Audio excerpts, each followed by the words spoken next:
الحمدللہ رب العالمین والصلاة والسلام علی سید الانبیاء والمرسلین وعلی آلہ وصحبہ اجمعین، اما بعد۔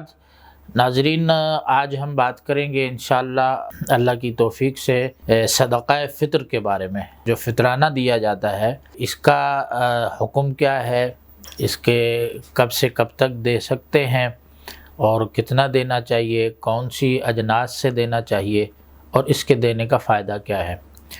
تو سب سے پہلے صدقہ فطر جو ہے فرض ہے، واجب ہے۔ سیدنا عبداللہ بن عمر رضی اللہ عنہ کی روایتیں فرماتے ہیں، فرض رسول اللہ صلی اللہ علیہ وسلم صدقۃ الفطر صاعا من تمر او صاعا من شعیر، کہ رسول اللہ صلی اللہ علیہ وسلم نے صدقہ فطر فرض کیا ایک صاع کھجور سے یا ایک صاع جو سے، اور چند دیگر روایات میں پنیر کا بھی ذکر آتا ہے۔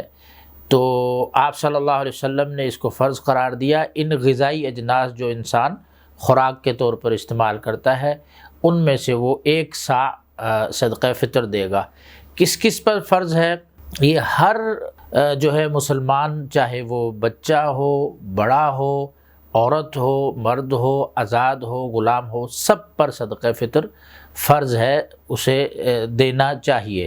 جو بچے ہیں، نابالغ ہیں، وہ خود نہیں دے سکتے، زیر کفالت ہیں کسی کی، تو کوئی جو ان کا کفیل ہے، جو سرپرست ہے، وہ ان کی طرف سے ادا کرے گا۔ اب کتنا دینا ہے؟ ایک صاع تقریباً اس کی پیمائش میں علماء کا اختلاف ہے۔ بعض کے نزدیک یہ 2 کلو 100 گرام یہ ایک صاع بنتا ہے، اور بعض نے احتیاطاً 2.5 کلو بھی کہا ہے، اور بہتر یہی ہے کہ تقریباً 2.5 کلو جو ہے، جو بھی جنس خوراک کے طور پر استعمال کی جاتی ہے غذا کے طور پر، جیسے گندم ہے، ہمارے ہاں آٹا ہے، جو ہے یا کھجور ہے، جو بھی چیز استعمال کی جاتی ہے اس میں سے ایک صاع یعنی کہ 2.5 کلو کے برابر دے دیا جائے۔ اس کا جو وقت ہے، افضل ترین جو وقت ہے، اہل علم نے رمضان کے آغاز سے بھی اس کی بعض نے رخصت دی ہے، لیکن جو اس کا افضل ترین وقت ہے وہ عید الفطر سے 1-2 دن پہلے دینا شروع کرنا چاہیے۔ اس کی بنیادی وجہ یہ ہے کہ رسول اللہ صلی اللہ علیہ وسلم نے صدقہ فطر کا جب ذکر کیا تو آپ نے فرمایا کہ فقراء کو عید والے دن لوگوں کے گھر چکر لگا کر مانگنے سے جو ہے مستغنی کر دو، یعنی کہ عید والے دن بھی یہ نہ ہو کہ غریب لوگ کسی کے در پر جا کر مانگ رہے ہوں کھانے کے لیے، بلکہ ان کو دو تاکہ عید والے دن وہ مستغنی ہو کر مسلمانوں کے ساتھ عید کی خوشی میں شریک ہو سکیں۔ تو عید کے جتنا قریب دیں گے اتنا جو ہے فقراء کو اس کا، محتاجوں کو اس کا فائدہ ہوگا۔ آپ دیں گے اس وقت وہ اس کو استعمال کریں گے عید کے دن کے لیے۔ اور آخری جو اس کا وقت ہے وہ عید کی نماز تک ہے۔ عید کی نماز کے بعد جو بھی دیا جائے گا تو آپ صلی اللہ علیہ وسلم نے فرمایا کہ یہ صدقۃ من الصدقات، یہ عام صدقات میں سے صدقہ ہے، صدقہ فطر نہیں ہے۔ تو 2.5 کلو دینا ہے، کھانے پینے کی اجناس سے دینا ہے، اور عید کے 2-3 دن پہلے دینا شروع کریں۔ اب یہ صدقہ فطر دیا کیوں جاتا ہے، اس کا فائدہ کیا ہے؟